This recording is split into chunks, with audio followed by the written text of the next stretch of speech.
오늘 말씀은 에베소서 5장 31절에서 33절 말씀을 보겠습니다. 에베소서 5장 31절에서 33절입니다. 그러므로 사람이 부모를 떠나 그의 아내와 합하여 그 둘이 한 육체가 될지니 이 비밀이 크도다. 나는 그리스도와 교회에 대하여 말하노라. 그러나 너희도 각각 자기의 아내 사랑하기를 자신같이 하고 아내도 자기 남편을 존경하라. 아멘. 오늘 설교 제목이 예수님과 결혼한 가정이라고 그렇게 정했습니다. 이 제목은 사실 저에게 주어진 제목입니다. 그러면서도 저 자신에게는 참 의미가 깊은 제목이라는 생각이 들었습니다. 실제로 우리의 가정의 진정한 구원의 역사는 남편과 아내가 결혼한 것이 아니고 우리 가족들이 예수님과 결혼한 것이 되어야 비로소 진정한 가정 안에 구원의 역사가 일어나게 됩니다. 부르심을 따라 걸어온 나의 순례길이라는 제목의 책에서 캐톨릭의 어느 수녀가 유진 피터슨 목사님에게 그런 질문을 드렸다고 합니다. 결혼 생활이 힘드나요? 수녀는 독신으로 사는 사람이죠. 근데 개신교 목사님에게 결혼 생활이 힘든가 하고 물었습니다. 근데 유진 피터슨 목사님이 그렇다고 대답을 했습니다. 물론이죠. 내가 한 일 중에 가장 힘든 일일 겁니다.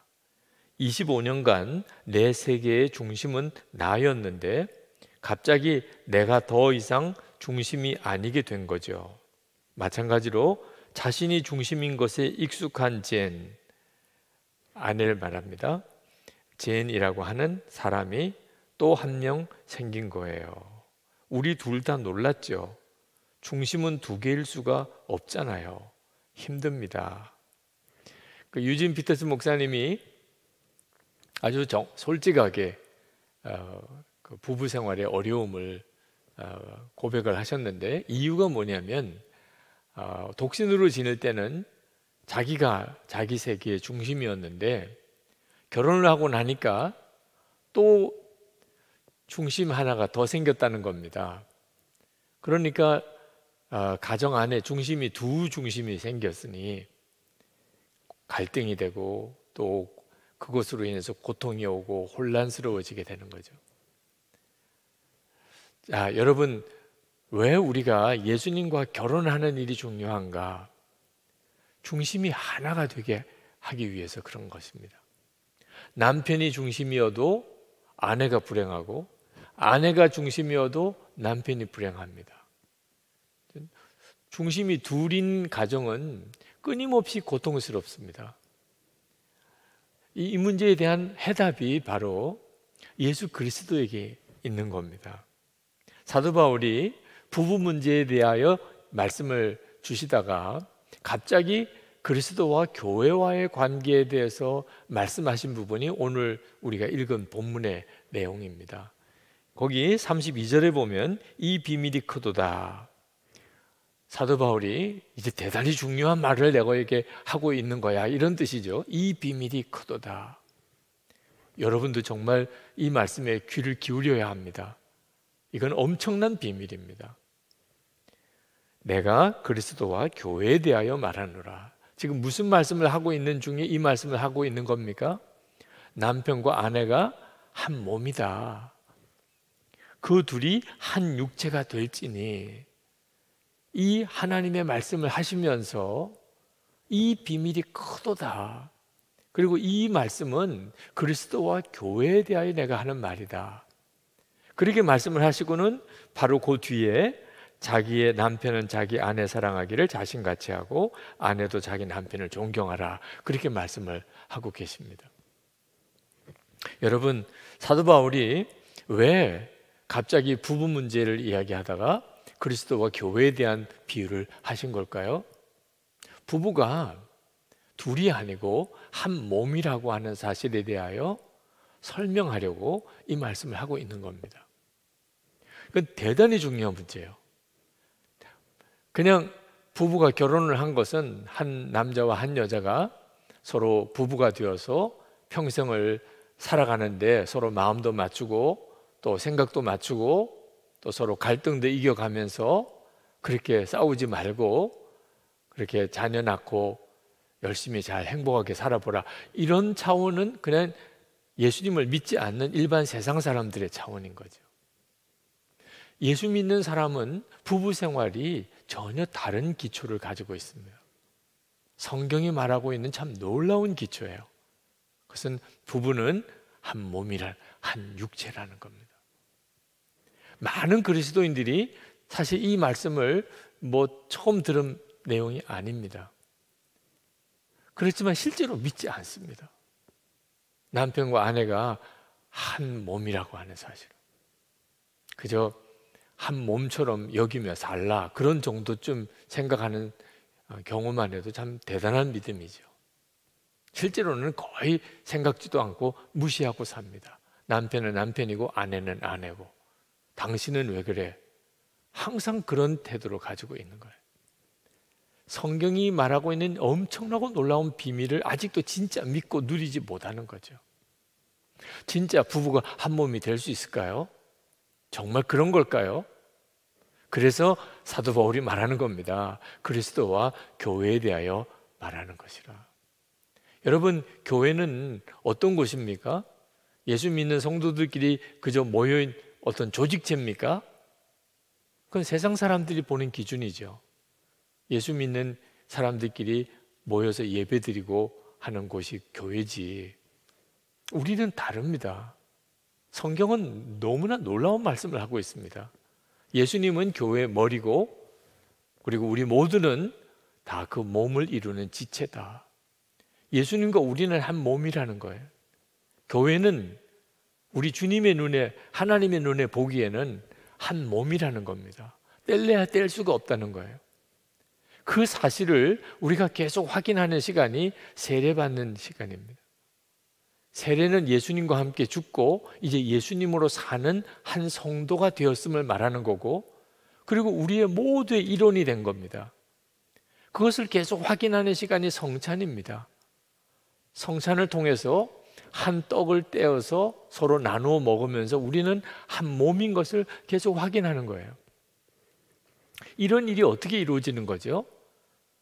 예수 그리스도와 함께 우리가 십자가에서 함께 죽고 연합하여 예수님의 생명으로 다시 부활한 자가 된 겁니다. 부활의 생명으로 사는 자가 된 거죠. 우리 혼자만 그렇습니까? 옆에 있는 성도도 똑같습니다. 그래서 우리가 예수 그리스도 안에서 교회 안에 한 몸을 이루는 거죠. 하나님이 그렇게 인정하시는 겁니다. 이처럼 예수님과 교회가 하나가 되는 것처럼 남편과 아내가 하나가 된다는 겁니다. 어디서요? 예수 그리스도 안에서. 이 말씀의 핵심은 예수 그리스도 안에 있는 남편과 아내를 향하여 하는 말씀입니다. 실제로 예수님을 영접하지 않은 사람들 사이에는 이 말씀은 전혀 이루어지지 않는 것입니다.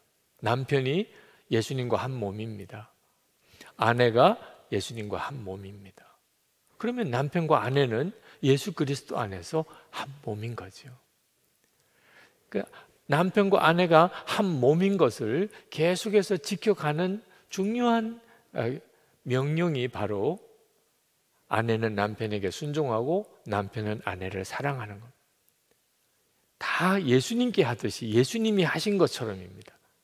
아내는 남편을 볼 때 예수님께 하듯이 순종하고, 남편에게 순종을 못한다 할지라도 예수님께 순종하는 마음으로 남편에게 순종하고, 남편은 아내를 사랑하되 예수님이 하신 것처럼 사랑하는, 사실 이것은 어떤 명령이나 의무이기보다는 예수님 안에서 남편과 아내가 한 몸을 이루어 살도록 해주는 지혜인 겁니다. 이건 정말 놀라운 일입니다. 왜 굳이 이렇게 살아야 하는 거죠? 중심이 하나여야 하기 때문에 그렇습니다. 가정의 중심이 둘이면 끊임없이 갈등하고 그리고 그것 때문에 서로 혼란스러워하고 고통스러워하고 그래서 결혼해서 사는 게 너무 힘든 거죠. 우리가 왜 꼭 예수님과 함께 죽고 예수로 살아야 합니까? 우리 안에 두 주인이 있으면 우리 스스로가 그것으로 인한 고통이 말할 수 없이 크기 때문에 그렇습니다. 나는 죽었고 예수님이 내 생명이신 사람은 정말 말할 수 없이 놀라운 행복을 누리게 됩니다. 왜? 주인이 하나니까요. 우리가 예수님을 믿어도 나 죽고 예수로 사는 십자가의 복음으로 예수를 믿으라고 권하는 이유가 거기에 있는 겁니다. 가정도 마찬가지입니다. 아내가 져야 되는 십자가 순종입니다. 남편이 져야 되는 십자가 사랑입니다. 우리가 예수를 믿는 것은 아주 단순한 말씀이에요. 자기를 부인하고 자기 십자가를 지고 예수님을 따르는 게 예수를 믿는 거예요. 이것이 가장 먼저 적용되어야 될 곳이 가정이에요. 남편과 아내 사이예요.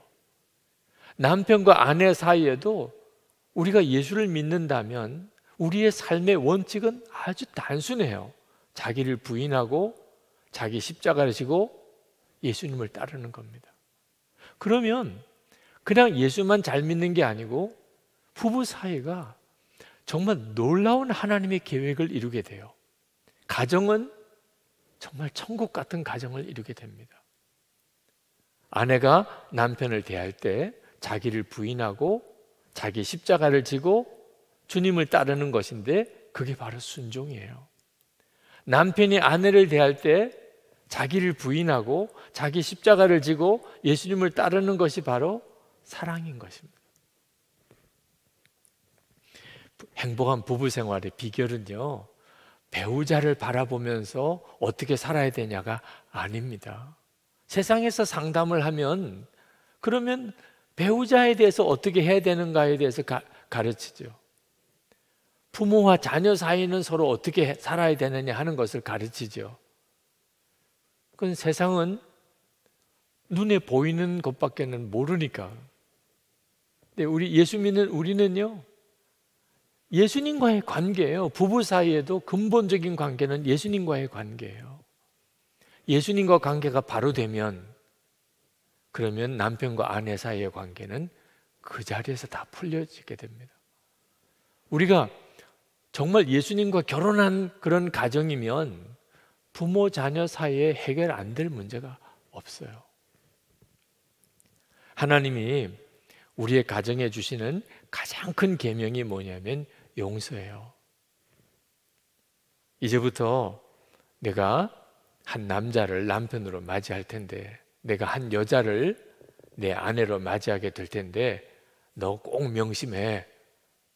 너 이제부터 깜짝 놀라는 일을 보게 될 거야. 야, 남자가 이런 존재구나. 여자가 이런 존재구나. 너 그때 조심해야 돼. 아, 속았어. 이럴 줄 몰랐어. 결혼은 행복의 무덤인가 봐. 너 정말 이렇게 착각하면 안 돼. 너를 결혼시킨 이유는 이제부터 너가 끊임없이 용서의 삶을 살라고 너를 결혼시킨 거야. 여러분, 이것이 하나님의 계획이에요. 예수님과 결혼하라. 예수님이 우리에게 주신 가장 놀라운 은혜가 십자가의 용서요. 그리고 우리에게 주신 가장 중요한 계명이 너도 그렇게 용서하라는 것입니다. 이 모든 것이 우리에게 있어서 가장 먼저 적용되는 자리가 가정인 거예요. 여러분, 결혼 생활, 부부 생활뿐만 아니고 아이를 낳았어요. 자녀를 낳았다고 다 기뻐하죠. 오늘도 우리 김원식 집사님 자녀와 관련된 간절한 기도와 또 그것으로 인한 간증도 하셨는데, 자녀를 낳게 되면 그러면 하나님이 우리에게 주시는 계명이 뭔지 아십니까? 용서예요, 용서. 부부 사이보다도 더해요. 이제는 부모가 자녀를 기르려면 가장 중요하게 가져야 될 덕목이 용서예요. 이제는 끊임없이 용서하고 용서하고 용서하고 용서하는 거예요. 부모가 자녀에게 해줄 수 있는 가장 귀한 사랑이에요.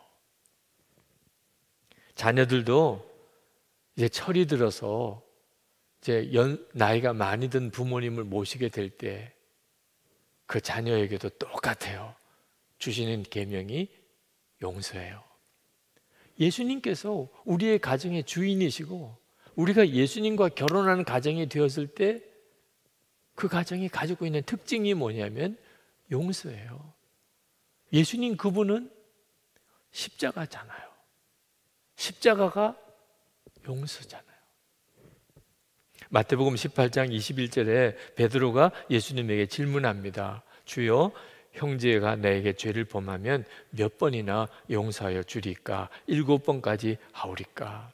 그때 예수님께서 70번씩 7번이라도 용서하라, 그렇게 말씀하세요. 그건 단순히 490번 하라는 게 아니고 끝까지 용서하라는, 완전수 둘이 곱해진 거예요. 70번, 7번 둘이 곱해진 겁니다. 그러니까 우리 주님이 말씀하시는 용서의 기준은요, 한이 없는 거예요. 끝까지 용서하라는 거예요. 그런데 이렇게 끝까지 용서하는 이 70번씩 7번 용서하는 게 도대체 어디서 그렇게 해야 되는 걸까요? 직장인가요? 직장에서 490번씩 용서할 수 있을까요? 벌써 본인이 직장을 나왔든지 아니면 그 상대방이 직장을 떠나든지 둘 중에 하나지. 도대체 어느 직장 생활에서 490번씩이나 용서하고 삽니까? 친구요? 490번씩 용서하는 친구가 있습니까? 그럼 도대체 490번씩이나 용서하는 자리가 어딘가요? 가정이죠. 부부가 되었어요. 이제는 한 몸이에요. 한 몸인 관계, 뗄래야 뗄 수 없는 관계. 어떻게 그게 유지가 되지요? 용서예요, 용서. 부모와 자녀 관계, 용서로 그 관계가 계속 되어지는 거예요. 가족 사이에 용서가 가지고 있는 특징은요, 회개하지 않았는데도 용서하는 거예요.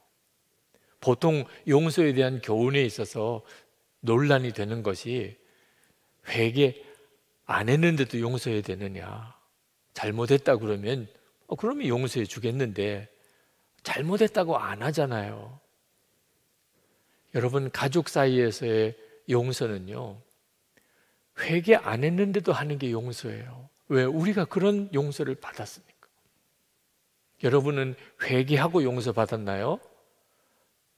아니면 그냥 일방적으로 용서부터 먼저 받고 난 다음에 그 은혜를 깨닫고 회개했나요? 우리는 회개하고 용서받은 게 아닙니다. 태어나기도 전에 벌써 용서부터 받았어요. 그게 바로 십자가의 용서의 은혜예요. 이 십자가의 이 은혜를 가장 놀랍게 경험하는 곳이 가정이에요.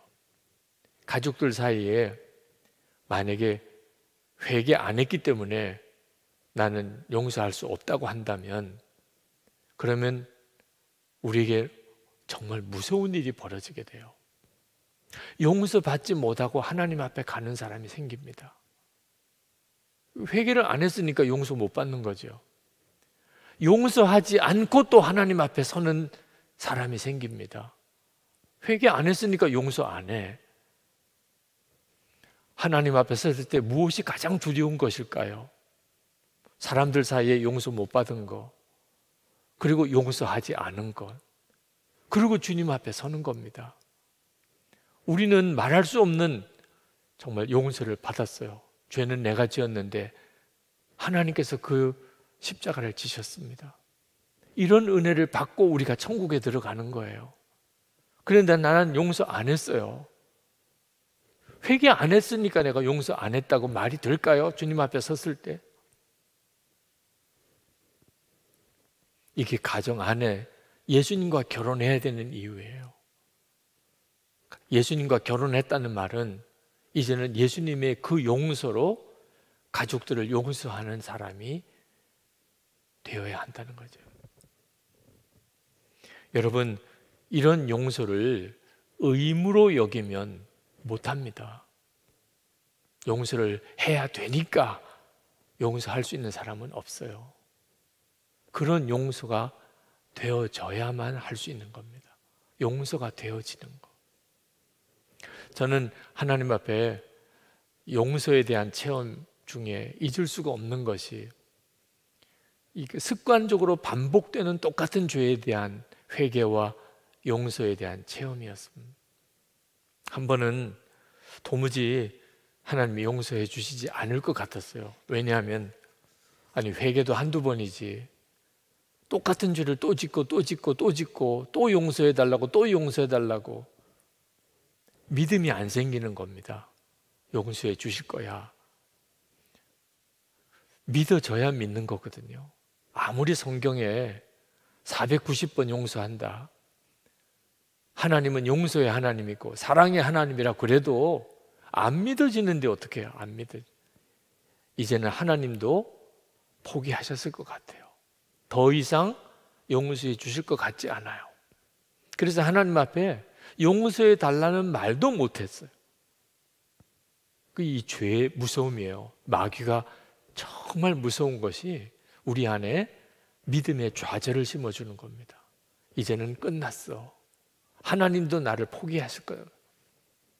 근데 그때 참 놀라운 체험이, 하나님 앞에 정말 용서해 주세요라고도 못하는 그때 용서하신다는 말씀을 들은 거예요. 이해가 안 됐어요. 어떻게 하나님이 이렇게 용서하신다고 하실까? 그 다음에 하나님이 저에게 주신 말씀이 있었어요. 너도 그렇게 하라는 거예요. 그건 저에게 있어서 정말 너무나 놀라운 체험이었어요. 하나님께서 어떻게 나를 이렇게까지 또 용서하시나? 너도 그렇게 하라. 사실 용서하지 못하는 사람은 자기 의가 굉장히 강한 사람입니다. 나는 이렇게 살았는데 왜 너희들은 그렇게 못 사냐? 그런 성격을 가지고 있는 사람이죠. 저도 사실 그런 성격의 사람이었어요. 이 세상은 좋은 사람도 있고 나쁜 사람도 있어요. 이런 개념을 가지고 있는 사람이 뭔가 잘못하는 사람, 특히 반복적으로 잘못하는 사람 용서를 못해요. 근데 그날 제 마음속에 하나님께서 정말 제 본성이 꺾어지고 주님의 성품이 눈이 뜨이는 체험을 주셨어요. 아, 내가 진짜 용서받았구나. 그게 믿어졌어요. 왜? 그렇게 용서하게 하시려고. 그래서 하나님이 나를 끝까지 용서하시는구나.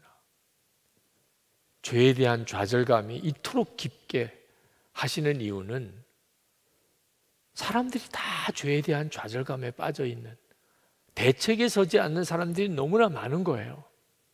그런 사람들을 볼 때 하나님은 저 사람도 사랑하신다. 예수님은 저 사람을 위해서도 죽으셨다. 그게 믿어지게 하려고. 여러분, 용서가 안 된다는 말은 그 사람이 나빠서 그런 게 아닙니다.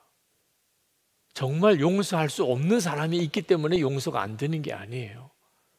가정 안에서, 부부 사이에, 부모 자녀와 형제들 사이에 도무지 용서가 안 된다. 그 말은 주님과 그 사람 사이의 관계에 문제가 생긴 겁니다. 예수님이 어떻게 용서하셨는데 본인이 그 사실을 아직도 진짜 모르는 거예요. 그러니까 용서가 된다 안 된다 그런 말이 나오는 거죠.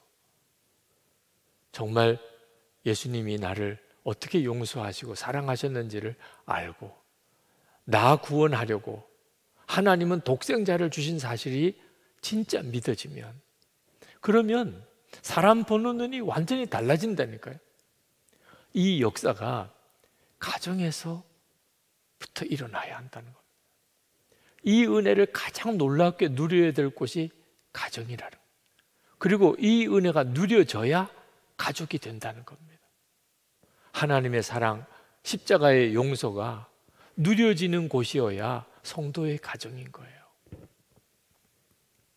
여러분, 우리는 부부 사이에 또 가족들 사이에 왜 그렇게 힘든가?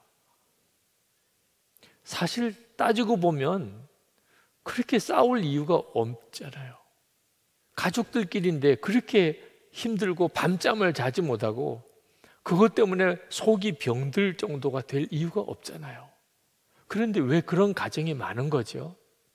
거기에는 영적인 배경이 있는 겁니다. 마귀가 역사하는 거예요. 마귀는 작정을 하고 가정을 깨트리는 존재입니다. 그건 성경만 읽어보면 압니다.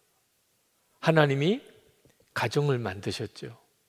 아담을 만드시고 하와를 지으셔서 부부가 되게 하심으로 가정을 만드셨어요. 그러니까 가정을 만드신 분은 하나님이세요. 그런데 그 가정을 깨트린 존재가 마귀잖아요. 창세기에 가장 먼저 나오는 마귀의 역사가 가정 파괴입니다. 하와가 하나님이 창조하셨을 때 아담은 하와를 보고 자기의 뼈 중에 뼈요 살 중에 살이라고 고백했어요. 황홀한 고백입니다. 나와 하나구나. 나와 한 몸이구나. 그게 하나님이 가정, 부부를 결혼을 시킬 때 하나님의 계획이에요. 둘은 따로가 있지 않아요. 아담의 갈비뼈에서 하와가 만들어진 거죠. 그런데 마귀가 선악과를 딱 따먹게 하고 죄가 들어오니까 가장 먼저 부부 사이가 갈라집니다. 아담이 말이 달라졌어요. 하나님 앞에 창세기 3장 12절에 하나님이 주셔서 나와 함께 있게 하신 여자, 그가 그 나무 열매를 내게 주므로 내가 먹었나이다. 살 중에 뼈 중에 뼈요 살 중에 살이라고 그러더니 그 여자라고 이렇게 확 말이 달라져요. 이제는 내가 아니에요. 하나님 나 아니에요. 처음에 따먹은 게 나 아니에요. 저 여자가 하나님이 나를 위해서 창조하신 저 여자가 나보고 먹게 했어요. 남편과 아내가 쫙 갈라지죠. 마귀가 한 거예요. 그러니까 부부 사이에 남편은 아내를 보고 저 사람은 왜 저래? 아내는 남편을 보고 남처럼 여겨지는 일. 그 밑바탕의 영적인 배경에는 마귀의 역사가 있는 거예요. 이 사실에 대해서 정확하게 영적인 분별을 해야 합니다. 이런 부부가 다시 한 몸을 이루는 일이 예수님으로만 가능해요. 예수님은 마귀의 일을 멸하러 오신 분이시라고 했습니다. 그러니까 남편과 아내가 서로 마음이 나누어져서 두 사람이 서로 딴 사람처럼 이렇게 여겨져 있는 마귀의 역사죠. 뭐 원인도 많고 이유도 많고 뭐 상황도 다 다르지만 영적으로는 딱 하나밖에 없습니다. 마귀가 그렇게 한 거예요. 그런데 이 부부를 하나 되게 만드시는 일은 예수님이세요. 마귀의 일을 멸하시는 분이니까. 그래서 우리가 예수님과 결혼해야 한다는 겁니다. 가정이.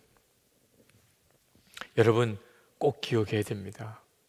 가정에서 항상 예수님을 의식해야 돼요. 남편을 볼 때 예수님을 보아야 되고 아내를 볼 때 예수님을 보아야 돼요. 부모님 볼 때나 자녀들을 볼 때나 똑같습니다. 우리 눈에는 보이지 않으니까 처음에는 상당히 의식적으로 그렇게 하도록 힘을 써야 돼요. 그렇지 않으면 그냥 눈에 보이는 남편과 아내만 보게 됩니다. 부모와 자녀만 보는. 항상 주님이 함께 계시다. 여러분, 하나님을 바라보게 될 때 어떤 일이 벌어질까요? 하나님이 보통 분이 아니세요. 그 점은 아시죠? 네.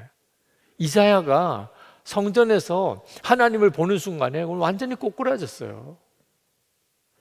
하나님은 늘 보고 계셨어요. 이사야가 그날 눈이 열린 것뿐입니다.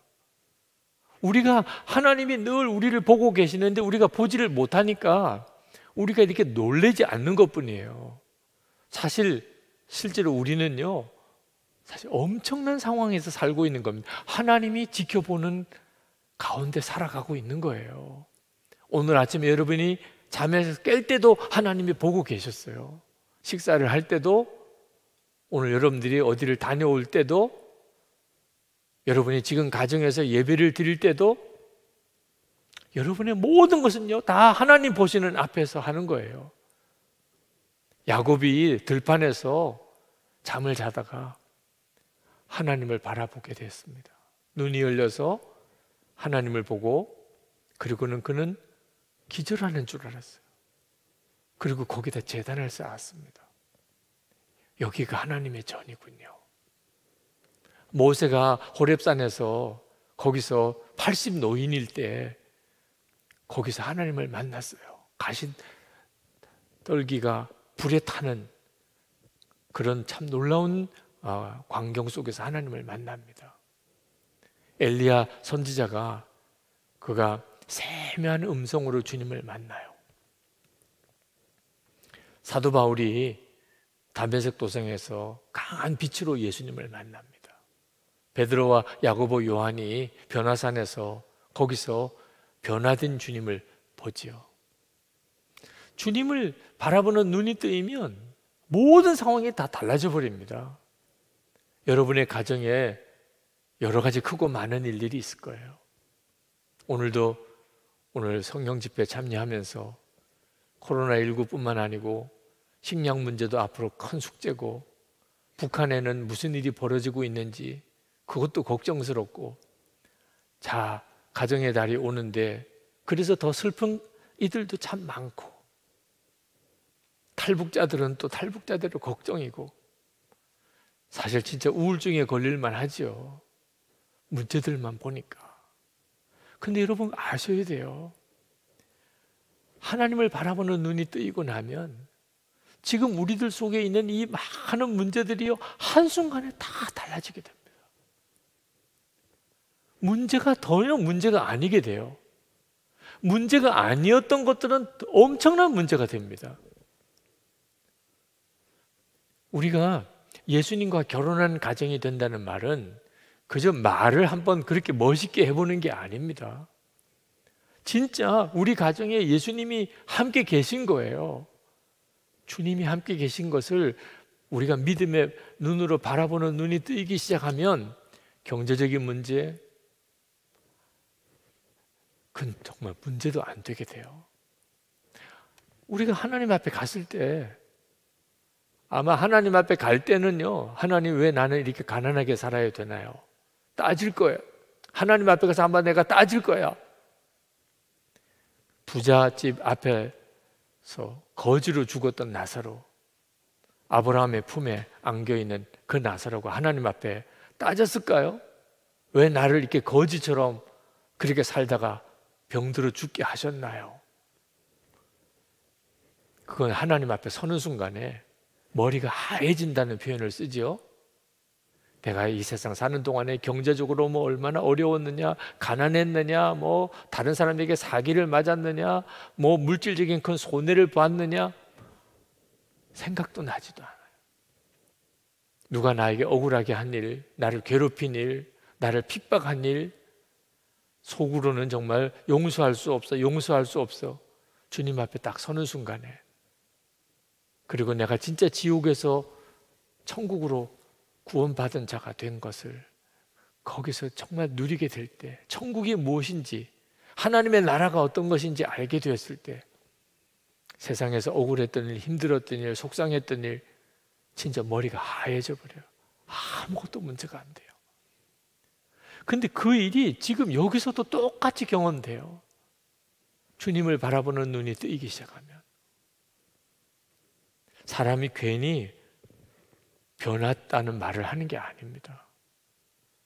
예수님과 정말 하나가 된 사람, 그리고 주님과 온전히 결혼하는 가정, 세상 사람들이 볼 때는 이해가 안 돼요.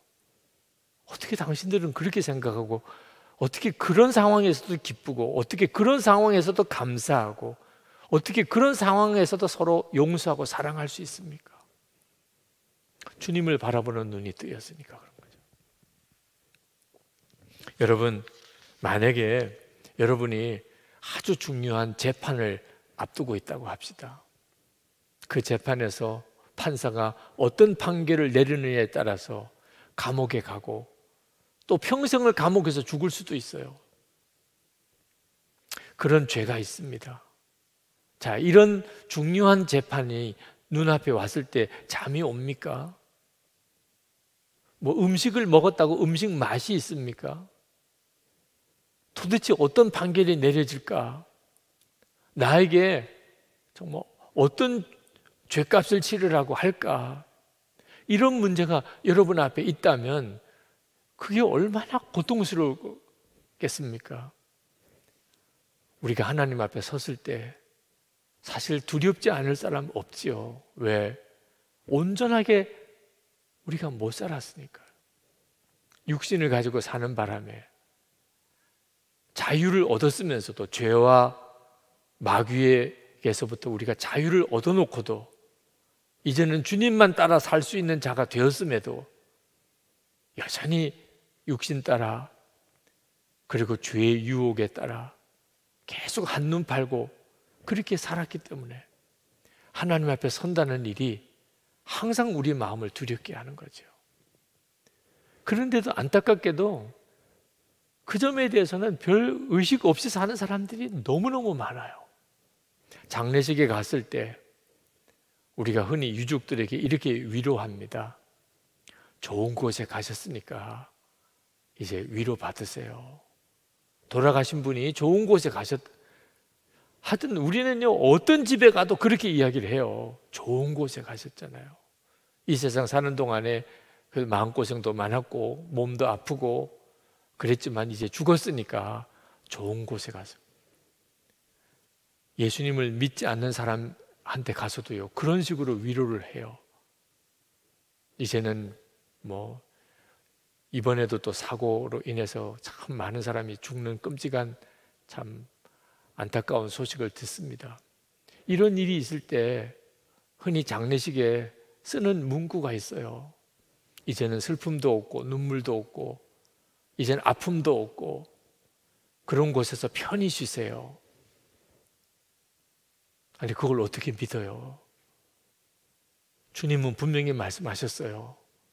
자기 십자가를 지고 자기를 부인하고 그리고 주님을 따르는 자, 그 사람이 구원받은 사람이에요.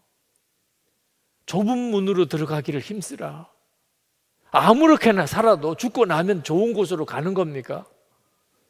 이 세상은 뭐 슬픔도 많고 고통도 많고, 그런데 어떻게 죽어도 다 좋은 곳으로 가는 겁니까?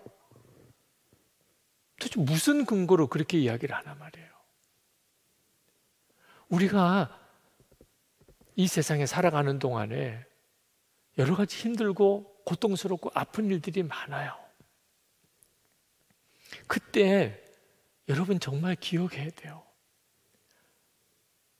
자기를 부인하고 자기 십자가를 지고 주님을 따르는 자, 사람들이 가는 넓은 길로 가지 않고 주님만 따라가는 길을 가다 보니까 아주 좁은 길, 누구도 그 길로 가려고 하지 않은 그 길, 그 길이 끊임없이 용서하고 사랑하는 길, 끝까지 믿는 길, 고난도 감수해야 되는 길, 그러면 그 길로 가야 되는 거죠. 여러분, 이와 같은 삶이 예수님과 결혼한 거예요. 우리가 가정 안에서 그렇게 살아야 하는 거예요. 행복을 기준으로 사는 것, 사람 본성이죠. 그러니까 가정생활에서 늘 원망이 많은 겁니다. 행복하려고 사는 거니까. 참 모순이죠, 그죠? 행복하려고 사니까 불행하게 사는 거예요. 근데 이제는 초점을 바꾸라는 겁니다. 예수님과 결혼한 가정이라는 말은 행복이 목적이 아니고 목적이 예수님이에요. 예수님이 목적이어야 돼요. 야, 예수님이 목적이면 그러면 행복보다 더 중요한 가치가 있어요. 그게 거룩함이에요. 예수님과 동행하고 사는 거죠. 행복만 원하면 어느 순간에는요, 예수님과 서로 헤어져야 될 때가 옵니다. 자기를 부인하고 자기 십자가를 지는 것을 행복이라고 생각하지 않는 사람은 어떻게 그 길을 가요? 나는 죽고 이게 행복이라고 여겨지지 않는 사람은 어떻게 그렇게 믿고 살아요? 넓은 길로 가고 싶은 사람이 어떻게 좁은 길로 갈 수 있겠어요? 예수님과 결혼했기 때문에 그 길을 가는 거죠. 그게 바로 거룩함이 더 귀한 겁니다. 자, 그렇게 주님과 온전히 하나 되고 연합하는 길을 가기 위해서 가족들을 보면 그렇게 나를 속썩이는 사람, 나를 힘들게 했던 사람, 그 사람이 고마워요.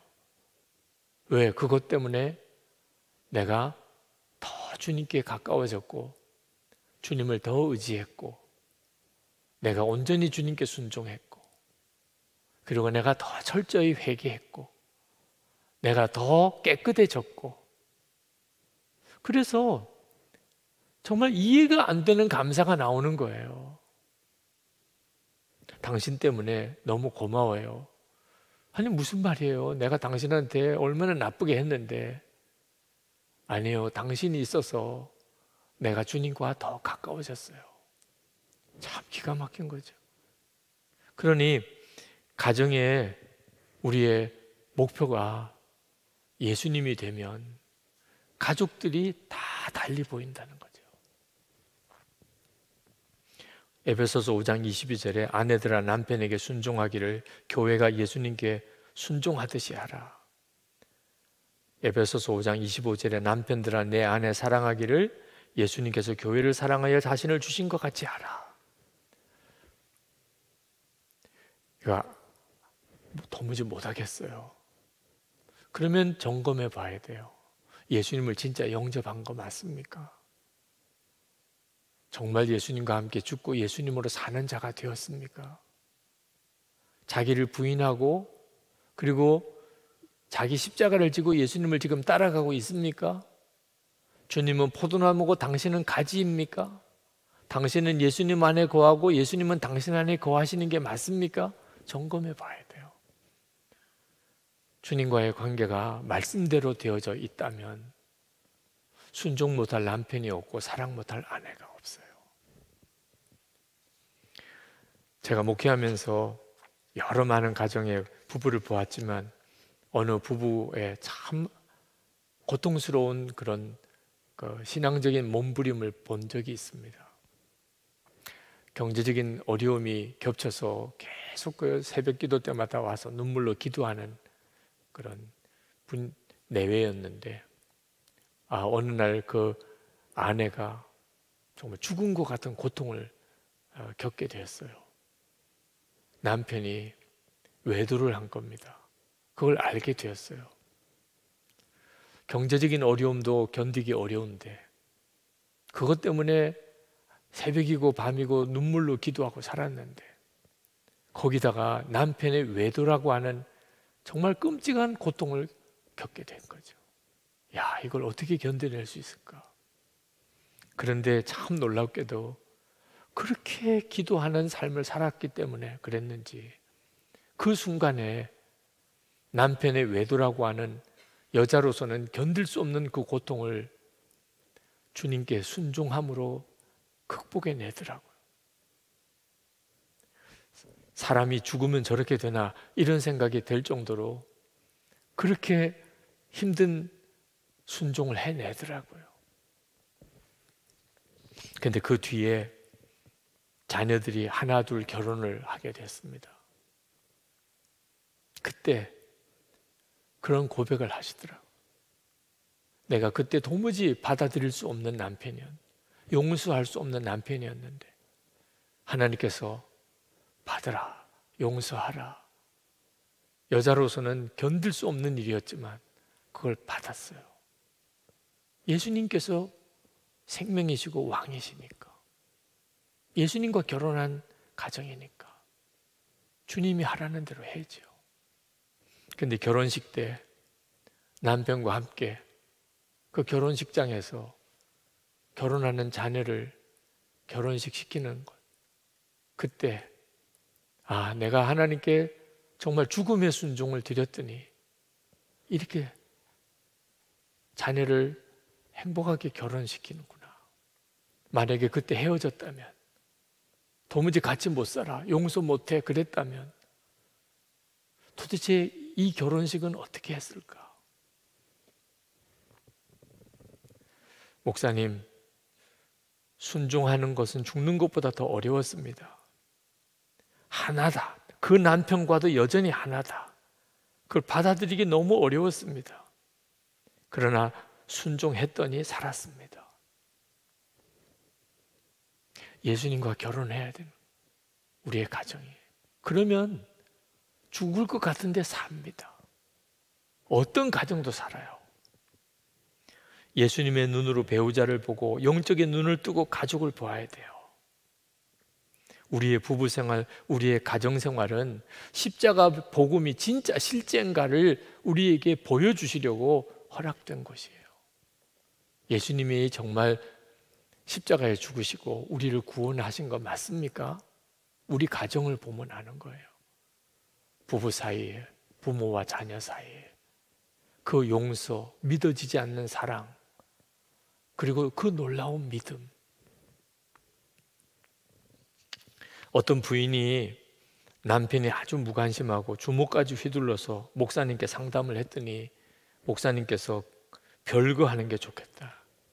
그래서 두 아들 데리고 별거를 시작을 했습니다. 남편이 어느 날 전화를 해왔대요. 자기가 지금 정신병원에 가야 될 것 같다. 대꾸도 안 했대요. 그 다음에 또 남편이 전화를 했대요. 나 자살할 것 같다. 아내가 남편 버릇을 고치려고 자살해요 그러면 당신 재산 다 내가 다 가지게 되는데. 아니 죽고 싶으면 죽어요. 남편 정신 차리라고 매몰차게 그렇게 대답을 했는데 그 다음날 자살을 했다는 소식을 들었습니다. 그리고는 이 여인이 죄책감으로 마음이 무너졌어요. 자기가 남편을 죽인 것 같은 죄책감이 든 것. 그리고는 이 남자 저 남자를 만나는 삶을 살기 시작합니다. 자녀들은 그게 또 엄청난 상처가 되었어요. 아버지는 자살하고 엄마는 이 남자 저 남자를 만나고 다니니까. 그랬던 그 여인이 어느 날 완전히 다른 사람이 되었습니다. 남편의 자살로 인한 상처, 남편과의 별거로 인하여 두 아들에게 준 상처, 그리고 그 후에 계속 정결치 못한 삶으로 인해 아이들에게 준 더 큰 상처, 이 모든 저의 잘못과 상처가 모두 치유되었습니다. 그저 겨우 치유가 되고 조금 좋아진 상태가 아니고 완전히 사람이 다른 사람이 되었어요.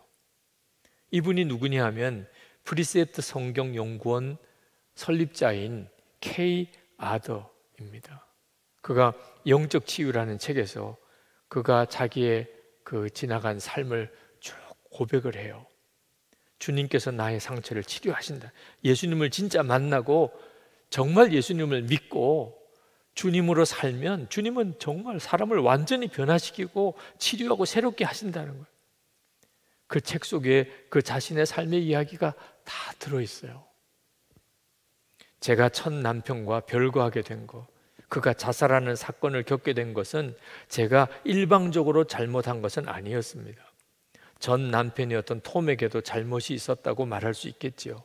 그렇지만 근본적으로는 제가 하나님의 말씀에 순종하지 않았기 때문에 일어난 일들이었습니다. 제가 하나님께서 명하신 아내로서의, 어머니로서의 역할을 하지 않았습니다. 그저 제가 하고 싶은 대로 하였습니다. 그런데 그가 어떻게 그렇게 달라졌죠? 그가 진짜 주님을 믿은 거예요. 자기의 생명으로 예수님을 받은 겁니다. 엉망진창인 완전히 무너진 자신의 삶을 십자가에 정말 주님과 함께 못 박고 이제는 예수님으로 산다. 그리고 그 삶이 완전히 달라진 거예요. 여러분, 이것이 여러분에게 필요하고 그리고 여러분의 가정에 필요하지 않습니까? 예수님은 어떤 가정이든지 살려내십니다. 우리가 진짜 주님을 믿기만 하면. 제가 제 아내와 결혼해서 그때 그 신혼 때 가만히 돌아보면 어색하더라고요. 결혼해서 제 아내와 함께 지내는 삶, 때때로는 서로 자라난 배경이 서로 다르기 때문에 오해도 생기고 다툼도 생기고, 그런데 그렇게 지나기를 38년, 지금은 세상에서 가장 편안한 사람, 제 아내와 함께 있다는 게 그건 참 놀라운 일이에요. 그 친밀함이라는. 근데 여러분, 우리에게 있어서 진짜 중요한 것은요, 부부 사이에 이런 친밀함이 주님과 사이의 친밀함으로 이어져야 하는 거예요. 처음 예수님과 동행하는 삶을 산다는 것은 많은 성도들이 경험해 보셨기 때문에 아시겠지만 그렇게 쉬운 일은 아닙니다. 항상 주님을 바라보고 주님을 생각하고 주님께 묻고 나는 죽고 예수로 산다고 고백하고 사는 거, 어떤 때는 불편하기도 하고 힘들다고 느껴지기도 하고 이렇게 살아야 되나 이런 생각도 들고, 어떤 때는 주님이 의식이 안 될 때도 있고, 다 그런 과정을 거쳐요. 한 남자와 한 여자가 부부로서 살기 시작할 때 처음부터 한 몸처럼 그렇게 느껴집니까? 한 몸이라고 계속 믿고 나가면서 고비고비를 넘어가다 보니까 어느 순간에 떨어져 지내는 게 엄청 불편해요. 함께 있으면 둘이 있다는 느낌도 안 들어요. 우리 주님과의 관계가 정말 그렇게 됩니다. 여러분, 이것이 왜 필요합니까? 우리가 주님 앞에 섰을 때 주님이 편안한 상대가 되어야 되잖아요. 우리 주님 앞에 서는 그 순간에 주님이 남처럼 여겨지고 주님 옆에 서 있다는 게 어색하고 주님과의 만남이 불편하면 그게 얼마나 두려운 일입니까? 우리의 가정생활은 그대로 주님과의 친밀함을 계속 경험하는 너무나 놀라운 장입니다. 우리의 주님과의 관계를 가장 분명하게 훈련할 수 있는 장이 가정이에요. 부부 사이고 부모 자녀 사이예요. 주님께 계속 귀 기울이고 계속 주님을 주목하고 주님이 지시하고 말씀하시는 것을 듣고 순종하고, 그렇게 하루를 살고 그렇게 한 주간을, 한 달을 살고 1년을 살고 그렇게 10년을 살고 그렇게 20년을 살고, 그 결과가 뭐죠? 고생만 한 겁니까? 손해만 본 겁니까? 어느 순간에 주님이 세상에서 가장 편안한 분이세요. 늘 주님 바라보았고 주님께 순종하고 살았으니까. 이건 엄청난 복입니다. 여러분, 한 사람만이라도 이렇게 살면 가정은 예수님의 가정이 돼요. 아나니아와 삽비라, 이 가정이 왜 불행합니까? 부부가 둘 다 속에 마귀가 충만했어요. 그러니까 그 부부는 끔찍한 결과를 얻게 된 거예요. 한 사람만이라도, 남편이나 아내만이라도 이렇게 하면 안 돼요 라고 했었으면 그런 일이 있을 수 없었겠죠. 욥이 그 끔찍한 일을 당했을 때 아내가 처음에는 하나님을 저주하고 죽으라고까지 했습니다. 아내의 마음이 무너진 거죠. 근데 욥이 당신이 참 어리석은 말을 하는 거예요. 내가 태어날 때 뭐 가져 나온 게 있어? 다 하나님이 주신 거예요. 하나님이 주신 거 하나님이 가져가셨는데 왜 내가 하나님을 원망해야 되냐고. 나는 찬양할 것밖에 없다고. 그때 아내가 그냥 떠나갔을까요? 뒤에 성경을 읽어보면 하나님이 욥의 모든 것을 갑절로 다 채워주실 때 자녀도 10자녀를 그대로 다시 주셨다고 합니다. 아내가 있으니까 10자녀가 있는 거죠. 천국에 10자녀가 가 있고, 그리고 또 10자녀니까 자녀도 곱으로 주신 거죠.